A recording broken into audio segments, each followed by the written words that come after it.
Welcome to Inside the Founders Studio. We're a podcast dedicated to uncovering the grit that make founders, entrepreneurs, and innovative thinkers tick in one of the most crucial industries on the planet, supply chain. To learn more, you can check us out at InsideTheFoundersStudio.com. But for now, let's hand it to our host, Ryan Schreiber. Hey everybody, welcome back to Inside the Founders Studio. I'm Ryan Schreiber, and today I've got somebody I'll call a friend of me because he's a Wolverine, in Matt Vogrich of Modern Logistics Solutions, although y'all probably know it as Molo. Matt, you're the president and COO of Molo, right? Thanks for jumping on today. Why don't you go ahead and introduce Molo for anybody who's listening and might not be familiar? So Molo is a 350-person freight brokerage in Chicago, Illinois. We started in July 2017 under the assumption that we could come in and massively disrupt the transportation industry. We felt like, first and foremost, we wanted to focus on our people, build an incredible culture, build a group of people that believed in our brand, in our mission, and would work for each other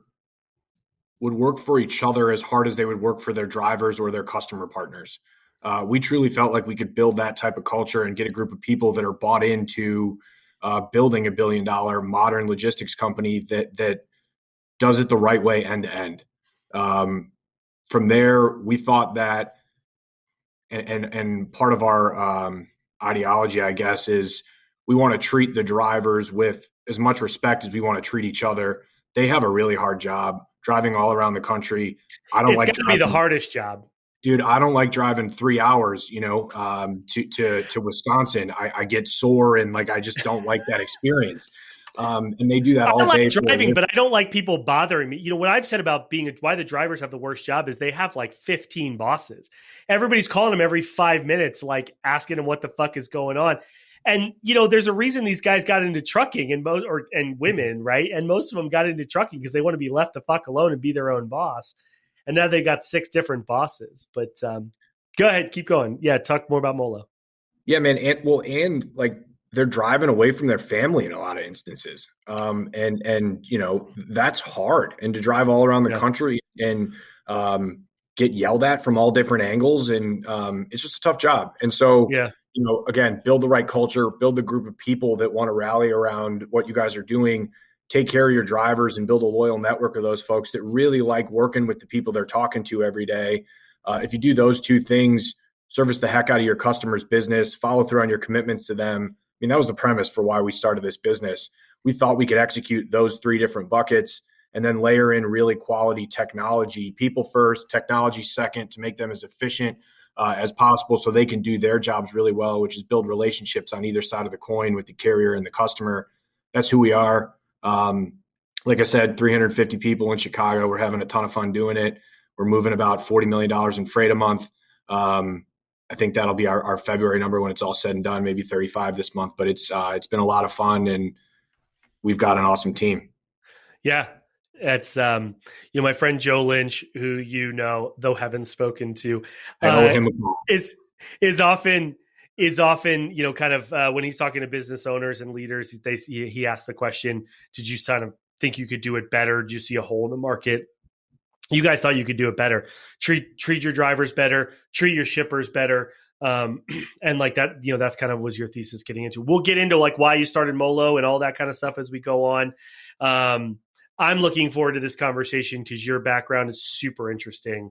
And it'll be really cool to talk about sort of some of your experiences before your professional life and then with Molo as well. So I want to talk about success. I want to talk about failure. I want to talk about imposter syndrome, as I told you. Why don't you start by kind of telling us, what was it like being little Vogrich? What was it when you were, what was it like growing up? Where did you grow up? What was your early life like? I grew up in Lake Forest, Illinois. Which is actually where Andrew Silver grew up, which is where Coyote was founded. So I had a bunch of friends that went and worked there and knew what a freight brokerage was, but I wasn't a freight broker until 4 years ago when I started this thing. But I grew up in Lake Forest, Illinois. Both my parents worked, and I respected the way that they raised me and, worked their asses off every day. And came to every single one of and I played basketball my whole life. So basketball was my thing from when I was 3 until I was 22 years old. Looking back on it, I probably wasn't as appreciative of how hard my parents worked and came to every single one of my games and all the money and travel they put into me doing that all around the country. But it made me who I am today and learned how to compete every day. And I loved it. I loved doing that every day. I love working with the team and winning and losing. And that was my life for kind of the first 22 years there. After that, so in high school, Lake Forest, Illinois, public school, hoops was my thing. I actually married the woman I went to prom with in high school. Little fun fact, personal bit there about my life. We have a child coming in June. Congratulations. 4 months here. This is breaking news. We're breaking this on the podcast here, man. I mean, some people know that, but you asked me about my life story, and that's a big piece of it coming up here. Yeah. But Lake Forest High School, went to the University of Michigan, played basketball there. After hoops, went to IBM, and then I started freight brokerage when I was 27. All right, slow down. Back it up. All right, because you're getting ahead of yourself, which is fine, which is cool. So you grew up in Lake Forest. You played high school. You played basketball was your life. Did you meet Andrew? So Andrew Silver is the CEO of Molo. Did you meet him growing up, or did you meet him at University of Michigan? I met him at Michigan. I don't think we ever knew each other in high school. He went to Lake Forest Academy. I went to the public school. So we went to different high schools. We went to different middle schools and grade schools. I didn't know him, but he was probably 2 miles down the street. Never knew him. Never talked to him. And so we met at Michigan. What was it like? So you grew up in Lake Forest, and when you were growing up in Lake Forest had a pretty big resident, right? In Michael Jordan. What was it? I don't know. Was there anything like, was it weird being a basketball player living in Lake Forest in the late 90s, early 2000s, and, Michael Jordan, being there and a basketball player? I don't know. Was there anything there? Like, was that different than being a basketball player anywhere else, you think? I don't know. I mean, Chicago's a basketball mecca. My middle name is Jordan, after Michael Jordan. So like my dad loved hoops, and Michael Jordan was like, the guy in the early 90s. I think Michael Jordan actually lived in Highland Park, not Lake Forest, but down the street. Just wanted to fact check you there. I mean, Jordan obviously was, someone I looked up to when I was little and respected the way he competed every day and won championships. And my middle name being after the guy, I wanted to be like Mike. Everybody did. I obviously fell a little short of that goal, but it's cool having your idol and the best basketball player of all time grow up or live down the street and play for the Bulls when you're 8 years old. So that was cool to watch. I mean, I would argue that Magic is, I'm a little biased. You're wrong. I'm trying to Google right now as we talk if Jordan's house is in Lake Forest or Highland Park, because I don't like being wrong. But I'm pretty sure it's in Highland Park. I mean, I'm from Florida. What the fuck do I know? But did you watch? Have you? I mean, I'm sure you've watched. The Last Dance. Did you? Yes. I'm just watching it right now for the first time. Like I like to wait until things are like done before I can watch them. So I've been watching it recently, and like, guy is just so mad about everything. It's kind of hilarious, right? But it's what I think is really interesting about Michael Jordan is he's not the most talented basketball player of all time, right? I mean, if you watch the Tiger Woods documentary on HBO, he's not the most talented golfer that's ever lived, but their drive was something that was a little bit different. As somebody who was a high performing athlete, you have to have incredible drive. What do you have a story of like the Michael Jordan getting cut from the sophomore team basketball, not making varsity sophomore? Do you have anything like that in your story when you were growing up that kind of helped drive you or put a chip on your shoulder to reach the next level? Or what was your kind of big motivation when you were a kid to be in a high performing role? So I like arguing and being right, just like you do. I Googled it also. It's 3,700 Point Lane, Highland Park, Illinois. Just to make sure we're some potty cats. I don't have the same. It's good. I mean, we've known each other for like a year now. So like, this is the first time you've gotten over on me, which is great. I mean, congratulations. You're 1 for what? 700 at this point? Great. I don't think that's true, but we can move on. I also would argue that he wasn't the most talented basketball player ever, but that's a whole nother thing. I just don't agree with. He's up there. Certainly. I mean, yeah, no, absolutely. But but in terms of like that raw talent, that raw dough, what made Jordan great was his draw. He had to, he's probably pure talent, top 20, top 10. But he reached his ceiling, right? And most of us don't even get close to our ceiling. But anyway, go ahead. I gotcha. I would get behind that. I mean, obviously, he wasn't like a dominant college basketball player either. I mean, he's pretty good. He's the third pick in the draft, but he got better every year as he went along. So was that guy the Pistons drafted out of Eastern Europe? What was his name? Darko Milicic. Yeah. He was also the third pick in the draft. So. Yes. There have been some misses. Not every third pick in the draft is right. I hear you. I don't necessarily have like a Jordan moment, but when you say that, I do remember my dad printed out top 100 basketball players in Illinois when I was in like 8th grade. Somehow there's an 8th grade ranking for top 100 basketball players in Illinois. Who's scouting 8th graders and giving them 1 to 100 beats me. But I was like 94th on the list or something like that, just for AAU basketball. And I remember my dad like highlighted it and was like, this is cool. You're on the list. I didn't just want to be like 94 on the list. I mean, I wanted to be the best basketball player in the state of Illinois. And I don't know. I didn't like necessarily use that as motivation. I didn't get cut. I always was a good basketball player. But my dad printed off that same sheet every year. And it was pretty cool where at the end of it, I was the Gatorade Player of the Year in the state of Illinois my senior year. And I had colleges that wanted me to go play for them, which was something that, I wanted my entire life. So it was just a little piece of motivation that I still remember today, 30 years old. I remember my dad printing that out. I remember where I was when he showed it to me. It's not like I had it, taped to the fridge and looked at it every day, but I remember it now when you ask me, like, what's a piece of motivation that you carried with you for a while and what helped you compete every single day? So like, what's interesting, I think, is most people go through their early lives and they're just kind of finding their way in terms of motivation, in terms of, who they are and personal identity.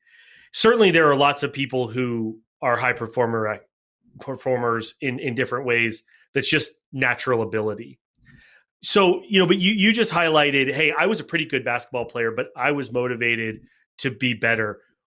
Where do you think that came from? Like, where do you think that drive came, and how did you kind of avoid, the burnout that might come with just being a kid and loving hoops, but feeling this pressure to perform in something that you love, right? Because you weren't just going playing pickup, like you were trying to win. I don't know. I mean, that's a good question. I love competing. I am a super competitive individual. If I'm playing anything, I'm playing to win against my mom, against my wife, against my grandma. I mean, I want to win. So you guys don't play Monopoly at your house, I'd imagine. If we're playing Monopoly, I'm playing to win. And like, but somebody gets stabbed if you're playing Monopoly and somebody's playing to win against grandma.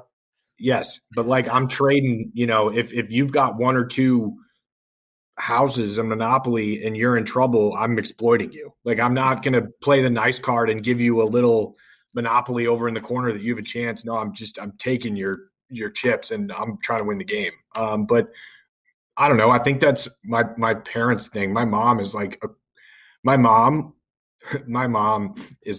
a problem with how competitive she is, where she'll motherfuck me if we're playing Go Fish and she loses, she'll be pissed off about it.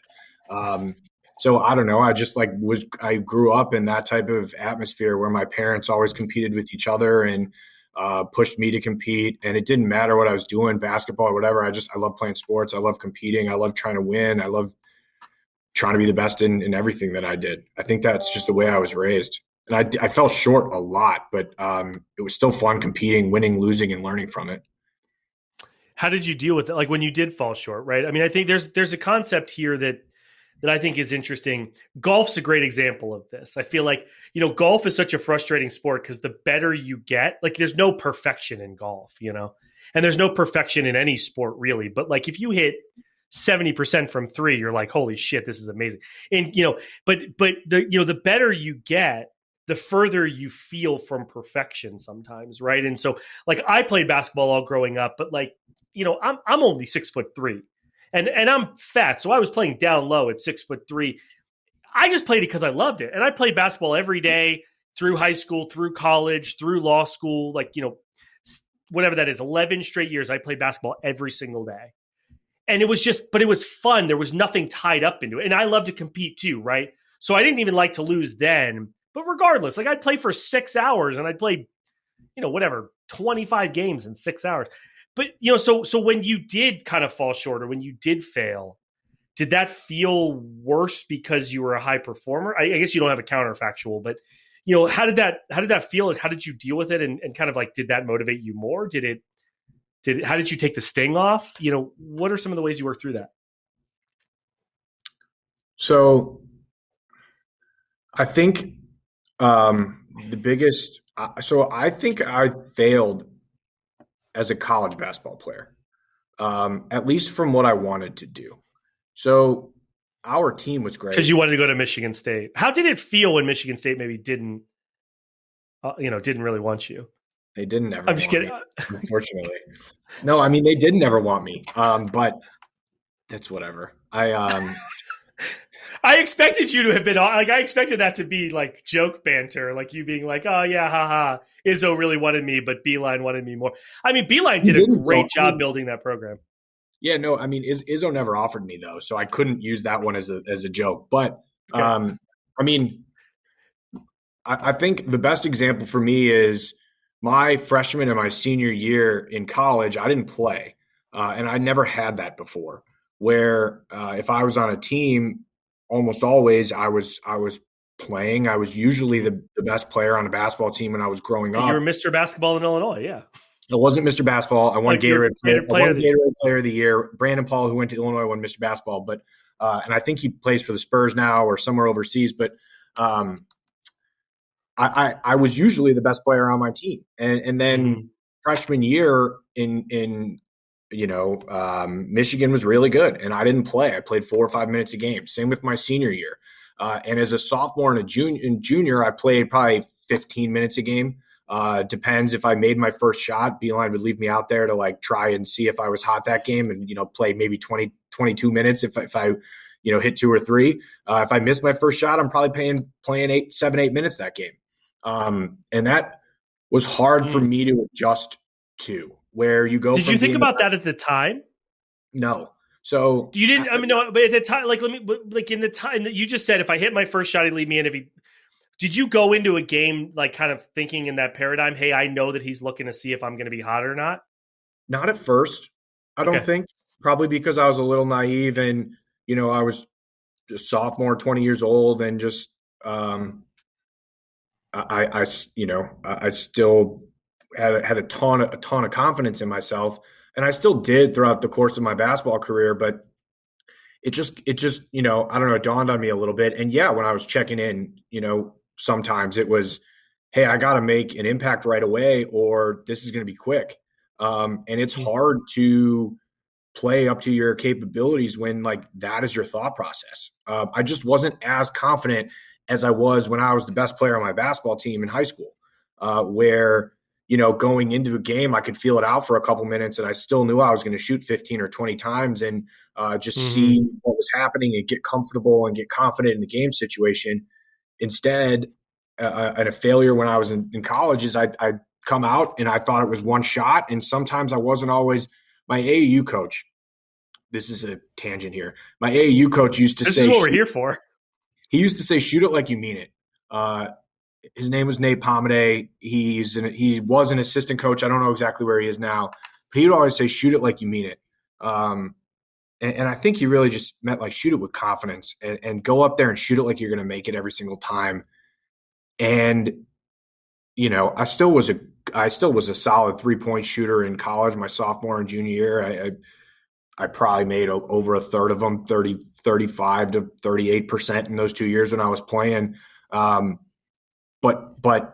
I should have shot a lot better because I wasn't always shooting it like I meant it. Because there was just a little part of me that was like, hey, I got to make my first one or I'm not playing again. Or I'm not the best player on the team here. I'm kind of sitting in as a role player. And I wasn't as confident in the situation as I needed to be.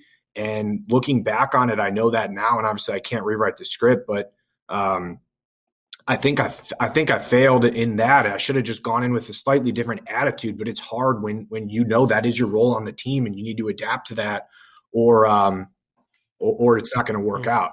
And so I left. I think I left a little bit out there just in the way my headspace was going into every game, just on what my role was on the team. So when you say kind of failure, you know, I didn't necessarily fail. Our teams were great. I played 15 minutes a game my sophomore, junior year. I had a ton of fun. We lost the national championship my senior year, but I think I could have been a better college basketball player if I was more mature, if I knew my role a little bit more, and if I was able to kind of wipe off the thought process of, man, I'm the sixth, seventh, eighth guy on the team. You said imposter syndrome type thing. Like, you know, there's 5 guys that are better than me that should be on the court right now. I'm kind of out here not shooting it like I mean it. I'm not playing aggressively. I'm not playing to win every situation. Some situations I'm just trying to blend in. And if you play like that or you act like that every day, I don't think you get the maximum capability out of yourself. If you're kind of trying to blend into the situation instead of trying to attack the situation and make an impact and play the game like you know how to play the game. So I think I failed from a mindset standpoint in some instances, just given my role on the team. Yeah, that's interesting. It's interesting to hear you say that. I mean, you won 6th man of the year, right? In 2012, your sophomore year. So it's interesting to hear you say, like, hey, I feel like I failed in some respects because, I mean, you played for a major program. It's not, I mean, you played in a major conference, right? You played D1, high D1. The Big Ten, you played for one of the marquee programs in the Big Ten at its height with Beeline. I mean, you know, during this, you know, since the early 90s, right? I mean, and maybe not today with Juwan Howard's doing with the program. Yeah. I mean, you know, they still won't unseat Michigan State, but you get what I'm saying. You know, that's incredible, right? And then you go out there and it's, you know, you are able to make the squad. You're able to get on the floor. You're able to get on the floor at all. I mean, there were guys who you probably played with at Michigan who never saw the floor, right? And so that you were able to get to be a 6th man of the year in that situation, to still hear you say you questioned kind of your role. You didn't play the game necessarily like you meant it all the time. It's really interesting. How did you keep going? A lot of guys in those situations might have transferred, right? I mean, they might have said, even then without the transfer portal, they might have said, you know what? I want to go somewhere where I can be the guy. I want to go somewhere where I can get 30 minutes a game and I can get my 25 shots. I can get lathered up. I can get hot. You know, but you didn't do that. What got you through? I can't say I never thought about doing that. Sure. I did. I think at one point my dad actually suggested I transfer. I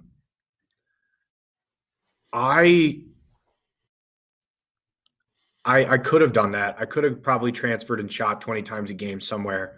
But I also loved the people I played with and you know, respected the hell out of my coach, who, you know, I mean, he was always honest with me. And I made a commitment to him to come in and try to change a culture and build a program from nothing.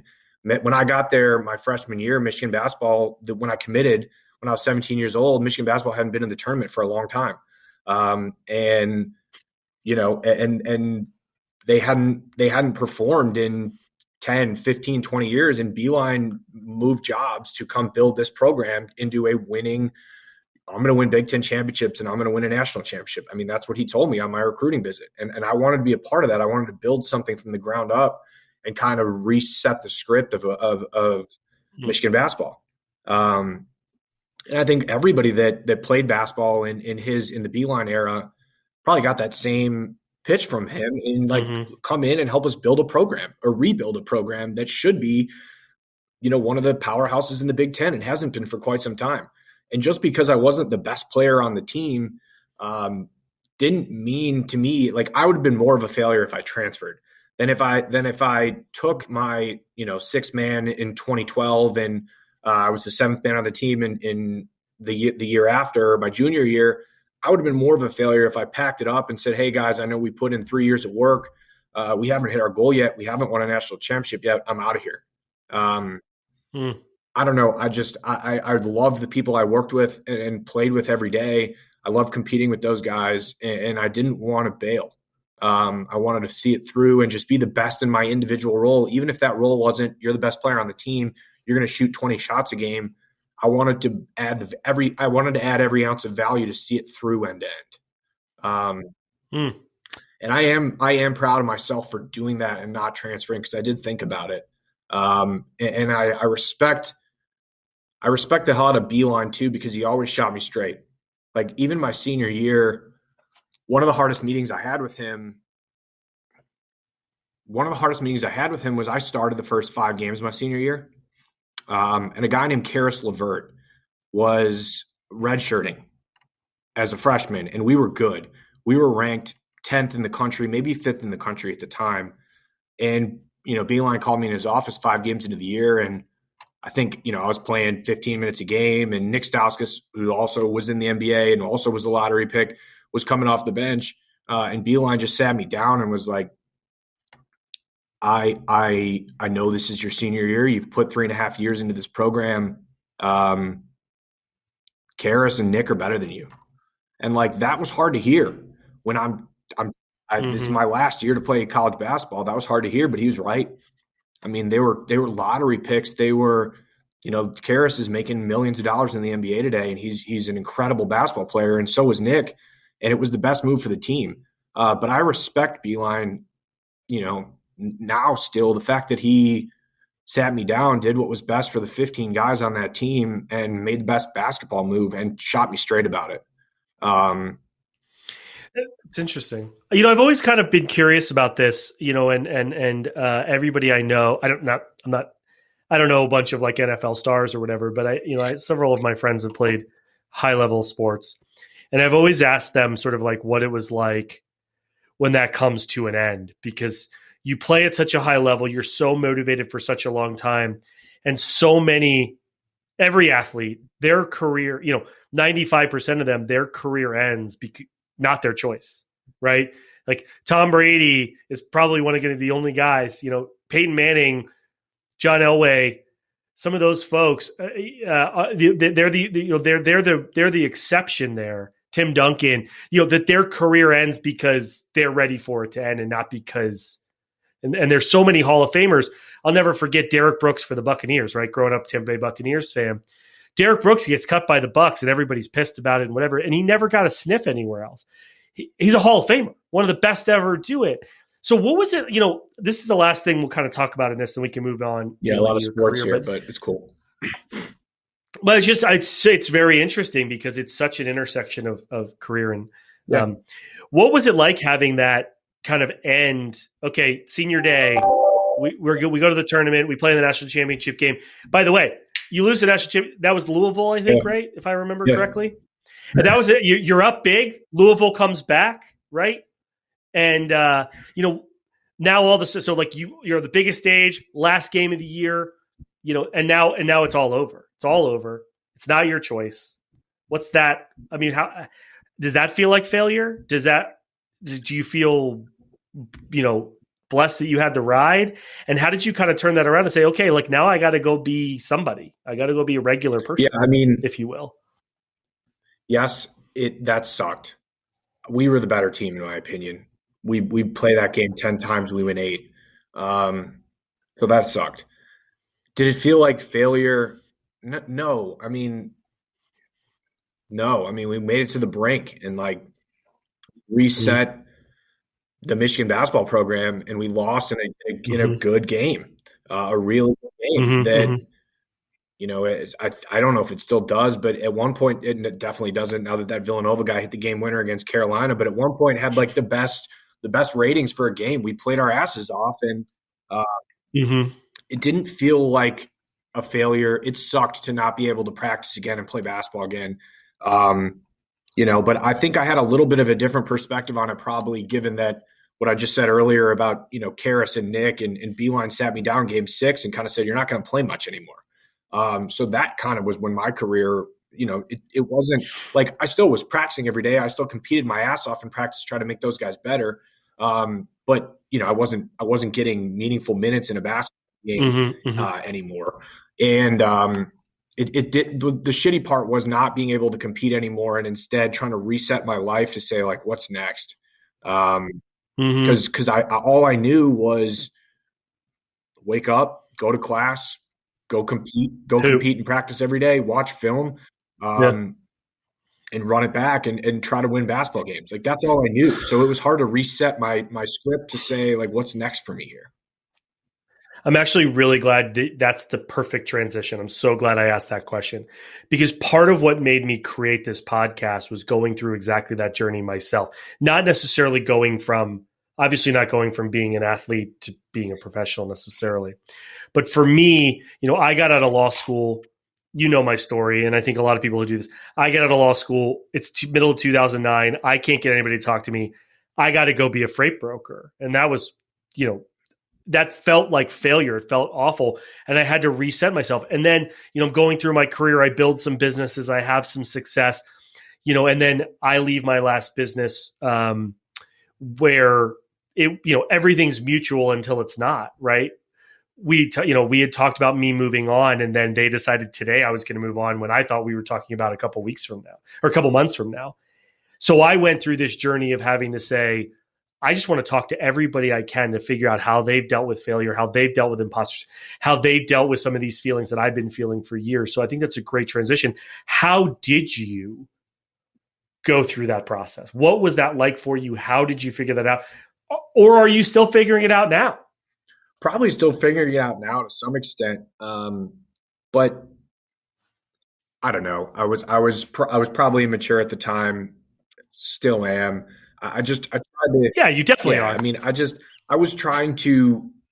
I don't know. I always had that, like, I'm going to compete every single day. I still do, and I try to transition that into work. And instead, it wasn't.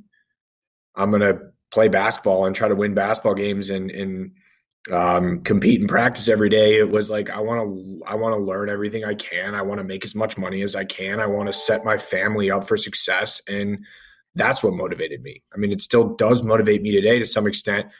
Not so much, I said make as much money as I can. Like, yeah, that still motivates me. I want to make as much money as possible. Sure. I want to make a ton of money and set my family up for success. But, I've realized it's more than that, building this place and working with the people that I work with. But from out of school, it was, how do I make as much money as possible as quickly as possible? That was my new mindset when I was 22 years old. I'm not going to the NBA. I'm not going to go play overseas basketball. I'm not good enough to make a bunch of money doing that. How do I use my competitive energy, everything I've learned, and go try to make as much money as I can in a career? And I probably still haven't figured out exactly what I want to do with my life now that basketball is behind me. I play in Sunday rec leagues and stuff, but it's just not the same thing. And now I just want to, be a great father in June, be a good husband, and make as much money as I can for my family, and try to create as much opportunity for people as I can along the way. Do you want money? Like, I think that's really interesting. And money obviously is a motivator for lots of people. It's certainly a motivator for me. I'm always curious as to, like, what does money mean to you? Is it, let me just leave it at that. What does that mean to you? Like, why is that such a motivator? What does it do for you? It's a good question. I don't know. Like, I honestly don't. I honestly don't know the answer. And I didn't mean to sound like an asshole when I said, hey, it's just, for whatever reason, these my whole life I wanted to play in the NBA. Of course. Yeah. In college, obviously, I realized that wasn't happening. I'm not an NBA basketball player, unfortunately. And unfortunately for both of us. I wish. I'd love to be having an NBA basketball player on this podcast. I wasn't good enough. And, fair enough. I realized that. And now and after school, it was okay. If I can't make a ton of money playing basketball, which is what I know how to do, I want to go make a ton of money and make a name for myself in an industry or in business and make, my family proud and make sure that everybody else is comfortable and stable. I've kind of flipped that script a bit at Molo. Just, I don't think money's everything anymore. I think the people that I work with and creating opportunity for all of these people is more important to me than that. But anyways, that was my mindset when I graduated is how do I want to sell? And the reason I want to learn how to sell is because I think that's how you make the most money. I want to go become a salesman. I went and worked at IBM. I sold. I learned how to sell. I got in front of a customer, and I tried to, just make as much money as possible, which wasn't the right attitude. But I was 22 years old at the time and kind of an idiot. So that's where my head turned when basketball ended. Money is not, the only motivator for me, but I think for people, it is a sense of stability, and you can do whatever you want. And you having a kid in June too. I want to create the best situation for him, and my wife. Oh, it's a boy. More breaking news. And my wife and the people I care about. Congratulations. But it's not a money thing as much anymore as it was when I was 22. I guess is the point I'm getting at. But you've evolved past money to you at 22 meant optionality. It meant being able to, provide flexibility for yourself, for your family, whatever.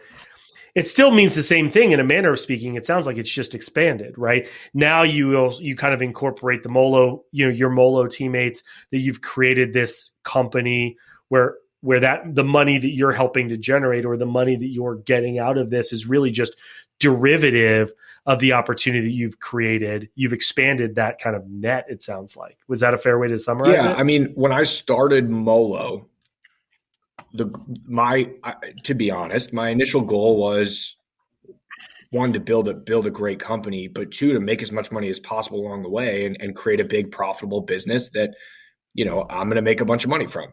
And I don't think I know I don't have the same motivation today.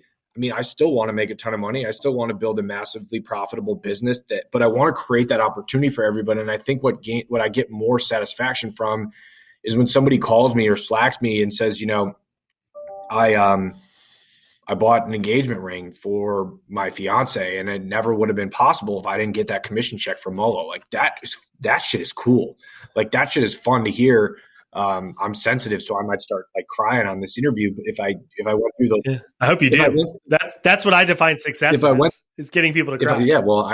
I was close a couple times earlier, but I could tell. But that shit's cool when someone calls me and says like, "This changed my life," or I'm doing this for my family. I love the environment you've created. I can work my ass off here and make a lot of money.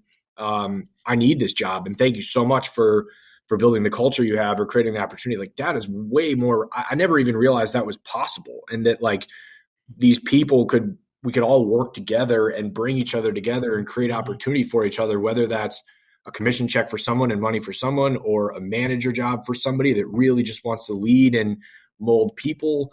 Or someone starts their own department and wants to learn and just learn as much as they can about the industry, and that's what motivates them.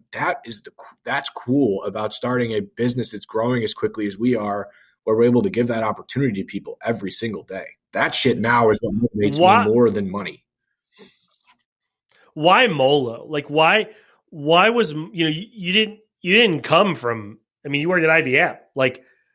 What I mean, sure, you met Andrew in college, but why Molo? Why was Molo the thing that you thought was going to be your vehicle for achieving any of these things? That is a question that I don't even know the answer to fully, but I will try to answer it. I was at an inflection point in my life where I was complaining. I oversaw a region within IBM's book. I didn't know the people that I worked with though. And I didn't care about the people that I worked with. That may sound harsh, but I didn't know their kids. I didn't know what they liked. I hardly met them because there's 400,000 people at the company. I mean, great company. I learned a ton from it, but you're calling people and emailing people, and you're not like forming a connection with people. You're not competing and trying to win with people every single day. It was more of an individual type of role. I was complaining to my wife every day, and just, I didn't wake up excited to get out of bed and go to work in the morning. I woke up and didn't want to do anything. I just didn't want to go to work. I wanted to call in sick pretty much every day when I was 26, 27 years old. I thought there has to be more to a job than this. Like, yes, I'm making money, I'm selling. I learned a lot along the way, but this isn't what work should be. Like, I shouldn't wake up and hate what I'm coming in to do and not be motivated and not competing and not be challenging myself. And I kind of, that was hoops for me for the first 22 years also. So it's like, where did that go? This sucks. I'm just complacent right now. And, I talking to people in freight, and maybe it could have been selling bricks or cement or whatever. I don't know. But it's in talking to people, it was like, this seems it's a complicated job. Getting something from point A to point B and connecting all the dots along the way. Something goes wrong every day. Something goes wrong every or most shipments, and you have to deal with chaos along the way and make it as efficient and seamless and service the heck out of everybody along the way. But it didn't seem impossible either. It's not like it's not like it was rocket science. We weren't like reinventing something. And it seemed. And for a Michigan grad, that's important. I'm not. Yeah, rocket science is going to be too much for y'all. Yeah, definitely. I'm not a rocket science guy. A lot of Michigan engineers are, but like, I was more. Yeah, but they're the ones that crash the probe into Mars, not the ones that actually get it to land. So sure. Whatever. But it seemed like there were a lot of folks in this industry that were potentially misguided in the way that they were going to market every day. Not everybody, but I kind of saw it a little bit at IBM in that if you lose the buy-in from all 400,000 people, either because you get too big or you're publicly traded or whatever, it's really hard to make a massive impact on the industry. And it seemed like a lot of competitors in the transportation industry either were tech first, tech always, tech only people at the very bottom end of the spectrum, or were profit first, profit second, profit third, everybody else at the bottom end of the barrel too. And in talking to people and just always being interested in starting and building my own company, it was, hey, if we lead with people and if we lead with service and we lead with culture and the way that, bringing a winning culture and our values to the table, that alone will make an impact on this industry because it's missing people that do that every single day. And then we'll layer in really quality technology. We have a plan for how we're going to do that, but we're going to always lead with people, always lead with our values, and always lead with service. I believed in that. I mean, when I was talking to people and they were like, it seems like folks have lost their way a little bit, I was picking up what they were putting down. I was like, yeah, we can make an impact doing that. I agree. If that's how everybody else operates, it doesn't seem like, again, rocket science to follow through on that every single day. And people probably thought I was crazy quitting my job and starting a freight brokerage with no freight experience. I know my parents probably thought I was an idiot. But again, I believed in that concept that like people win, people will always win, a culture will win. And if you service the heck out of your drivers and your customers, you can build a scalable business that way. And I thought that, we had the right team off the jump. And I think we have the right team now that we could make everything else seamless, efficient along the way. So we could make that concept profitable. That's why I quit my job. It wasn't because I was a freight savant and I, was going to come in here and massively change everything. I just believed in that premise and those values. Well, it sounded like, the reason you left your job wasn't necessarily for Molo specifically. It was because you just wasn't fulfilling you. I remember, your conversation about complaining to your wife. I'll never forget. I said to my wife one time, many years ago now, I don't have to be a person. This is a direct quote. I don't have to be a person who wakes up every day and says, fuck yes, I get to go to work. But I have to be a person that doesn't wake up every day and says, fuck, I have to go to work. Right. I mean, and so like underlying that kind of kick in the pants, regardless of what it was going to be next, was that kind of, lack of fulfillment in what it was today. And then Molo specifically, it's probably, there's the Lake Forest element, there's the silver element, and just in terms of it being a business that you're familiar with, even if you had never done it yourself. So, I mean, I think that certainly makes sense. You've talked about how you've grown and matured in your kind of thought process of failure and of success particularly, but probably also of failure. What you've also talked about what Molo means today in terms of the team members and how much that means to you that you've created that environment. What would it mean if today as compared to when you started? I want you to juxtapose them. What would it mean if Molo had failed when you started? Or what would it mean if Molo failed today in your mind? When I started, it was probably the expectation that we were going to fail. And so I don't think it would have. I can't say I went into Molo July 2017, never moved a load in my life, didn't know what a lumper was, with 110% confidence that this business was going to be successful, and I would be in freight for the next 20 years of my life. Like, there's no way. I think I learned from, to bring it back to the hoops piece, that I think I learned not just that you don't play as well when you just try to blend in. And I was going to attack the situation, even when I was uncomfortable, even when I didn't know everything, that I was going to pick up the phone and talk to a driver or talk to a shipper and say something stupid and learn from it and move on and attack the next day or the next call differently. I came in with that mindset, but there's no way I could have told you I'm 110% certain that we're going to succeed here. And so I love that evolution of that thought. I'm going to jump in quickly because I love the evolution of that thought process. I've kind of said in hoops, whether it's pop a shot or regular hoops, it's, when you miss a shot, it's not about the last one, it's about the next one, right? It doesn't matter that I just missed that, I missed the same spot, same situation. It's about this shot, not about that last shot. And, what you just kind of described about your evolution was at the beginning, when you were in college, you were trying to blend in or what have you. And now, and once you got to the stage where you were starting Molo, you said, hey, I'm not going to make that same mistake again. I'm going to attack the situation. I'm going to shoot it like I mean it. And like, it's okay. Micro failures are okay. It's not about the last call. It's about the next call. If I make myself look like an idiot to a driver, if I treat him with respect, if I'm, if I do the right things as a human being, who cares if I look like an idiot? I say all the time, like, one of my superpowers is I'm just not afraid to be wrong. Like, it's not that I'm that smart. It's not that I know anything that anybody else doesn't know. I'll just say what the fuck ever. Because if I'm wrong and we find out later I was wrong, I'll say, cool, I was wrong about that. Like, let's move on. And I love how you laid that out. So what would Molo mean if you failed today?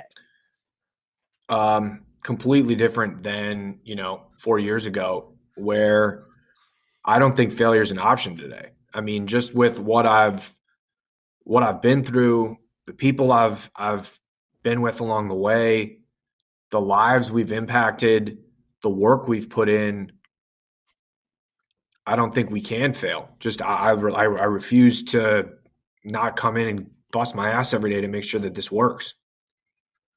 You made me cry. What does success look like? You made me cry. That was mean. Good. What does success look like? Man, I don't know the answer to that. So I would have said something different. 4 years ago. Again, success would have been come in, start a business with, hire as many people as possible, have somebody come in and buy us, make money, see you later. That's what I would have answered success as. Obviously not see you later. Got to keep, got to see it all the way through and whatever. But that probably would have been my answer. Today, the reason I say I don't know is I think there is so much meat on the bone of what we're doing here. I mean, we're still young. We still are hiring 20 people a month. We still are not perfect, but we have 350 people that bust their asses every single day and want to make this thing work.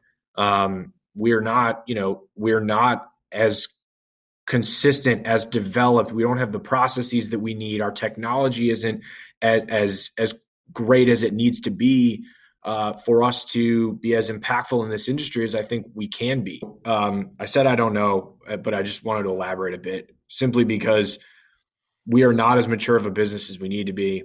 We are hiring 20 people a month. Our processes, our technology, our freight IQ, everything is not, we're not perfect. But we do have 350 people that bust their ass for this place and want to work extremely hard for the person on their left, the person on their right, these days, the person across the Zoom, whatever. Like we started this business the right way. We have the infrastructure, which I think is the people and the culture. And we get an opportunity from a customer at 8, 9 p.m. at night. Andrew or a seller or myself or whatever jumps into the company-wide Slack and says, hey, I need a truck at 11 p.m. Is anybody online to help? You get 15 responses. You get 20 responses. Like that to me that's how you build. We've got this group of people that is a machine that wants to work together and refuses to fail the same way that I got choked up when you asked me, like, is failure an option? We have people that care about this place and care about each other to the point where they're fired up to come to work every day.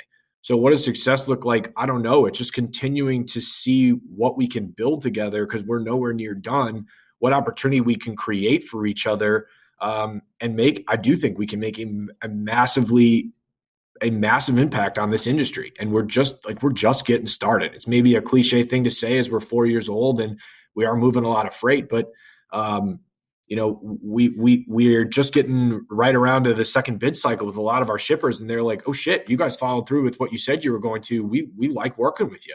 How do we double down on that? How do we triple down on that? And we're just getting people that have gone through an annual freight cycle and know how the markets work and are picking up their freight IQ and are learning how to handle all the chaos that happens every single day within freight. So I think we have a lot of meat on the bone. I think we have a lot of room to grow as a company, as individuals, as people. And so I don't know what success looks like today. I think we have, we couldn't be in a better position to grow as a company and grow as a team. Yeah. I mean, you continue to add great people when you keep doing that too, like Tyson Wimberly, who you guys just added, who I think the world of. So, and Andrew's come up a couple of times, Andrew Silver.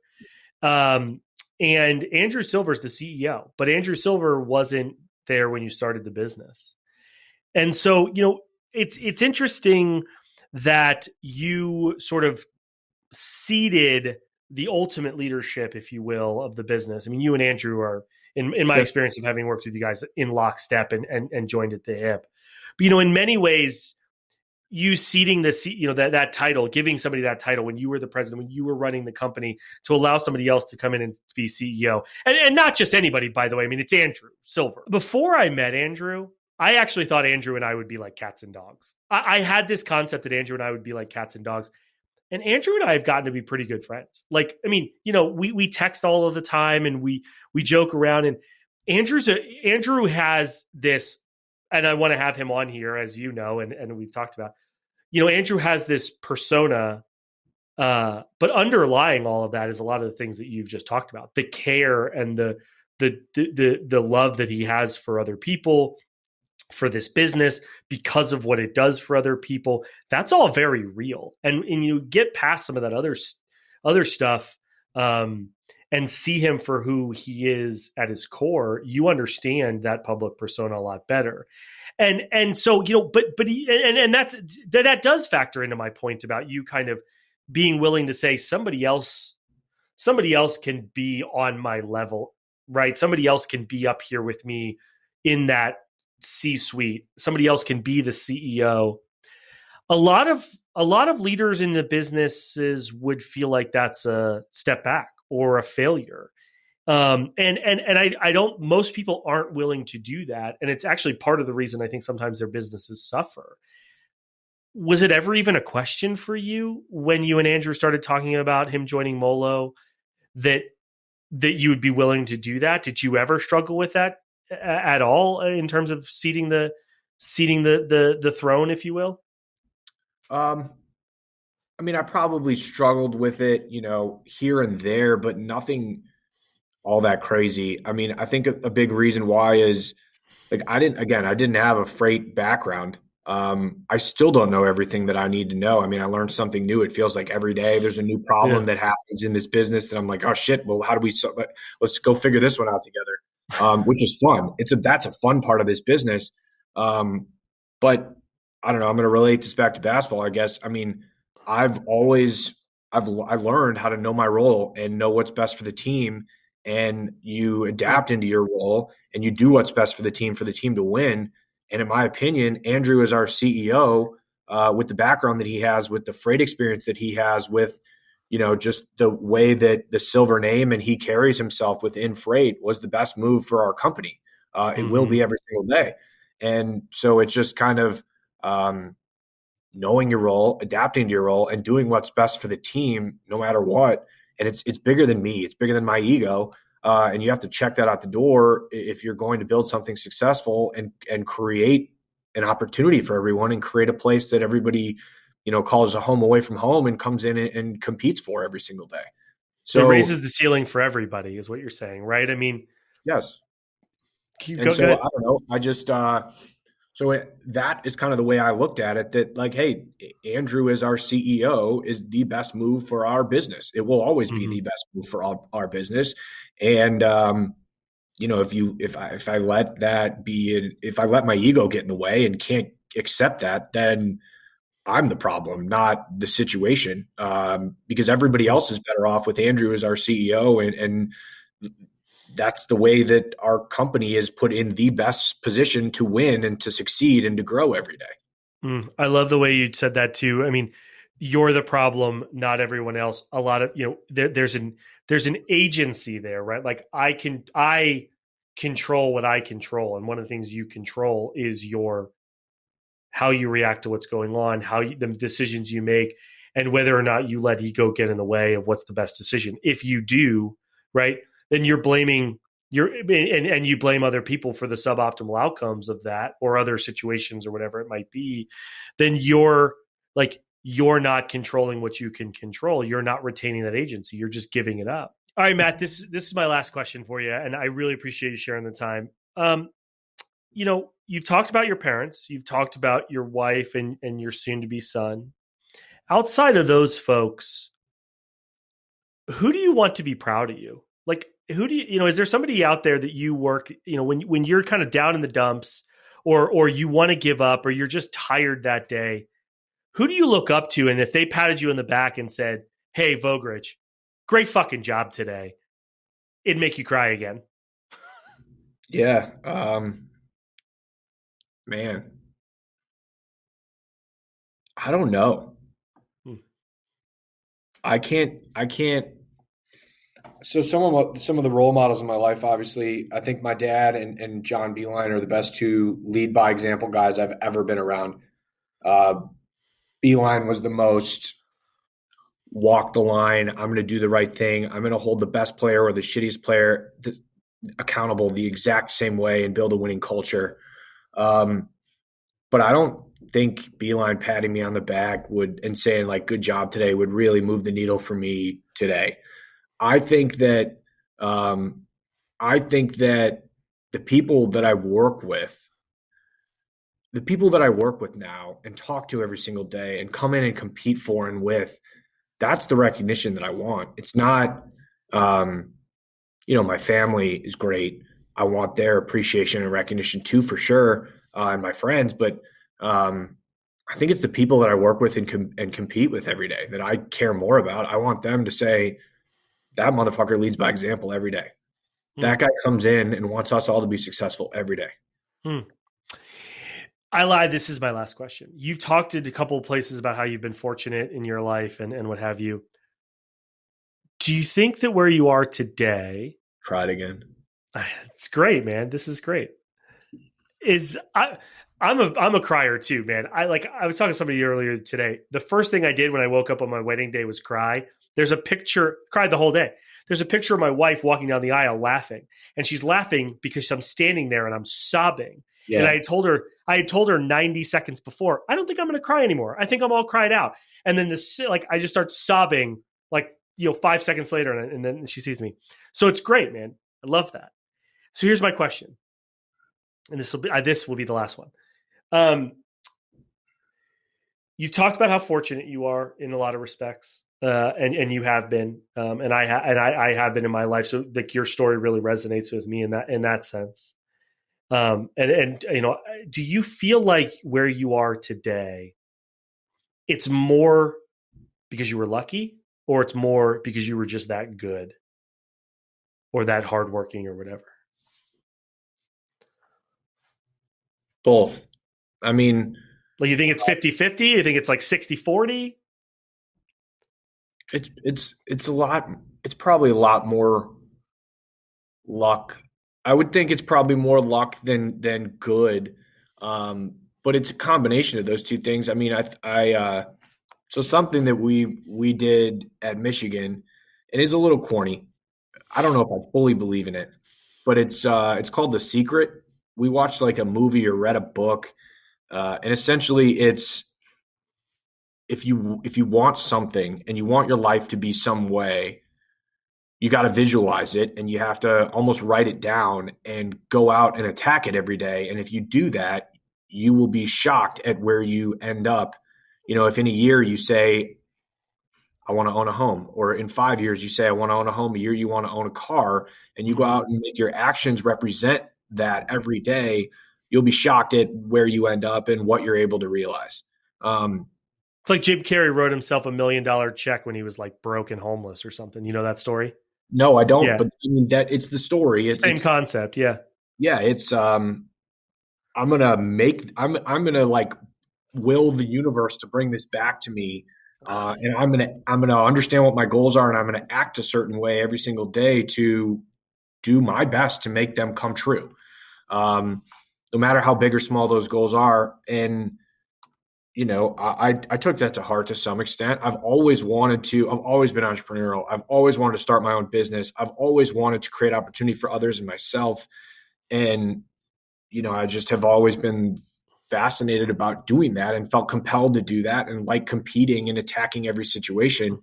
There's been a ton of luck along the way, but I do think part of it is just like having that you said false confidence earlier as one of your superpowers almost, and you're cool with being wrong. I didn't describe it as false confidence. I said I'm not afraid to be wrong. Yeah, whatever. But like same thing. Like you don't care if you're wrong. You're just going to go out and say it. You're going to attack that situation, and you're going to, roll your sleeves up and go to war. And you're not going to win every battle, but like you're going to jump in and say, I'm going to give. Sometimes I'm going to be wrong. Michael Jordan lives in Highland Park. Like, great. He lives in Highland Park.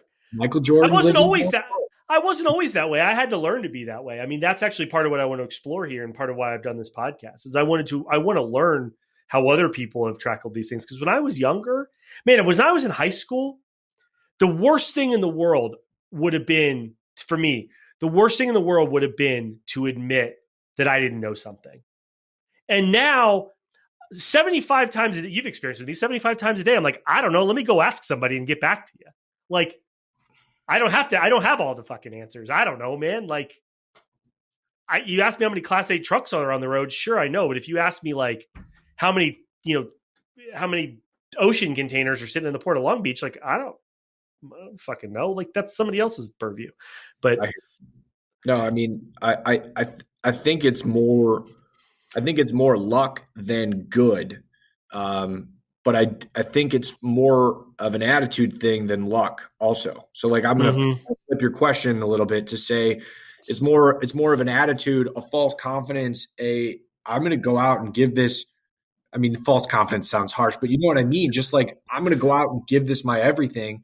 I'm going to come in to work every morning learn something new throughout the day. I'm going to lock into the best of my ability, and I'm going to grind and have fun along the way and see what happens.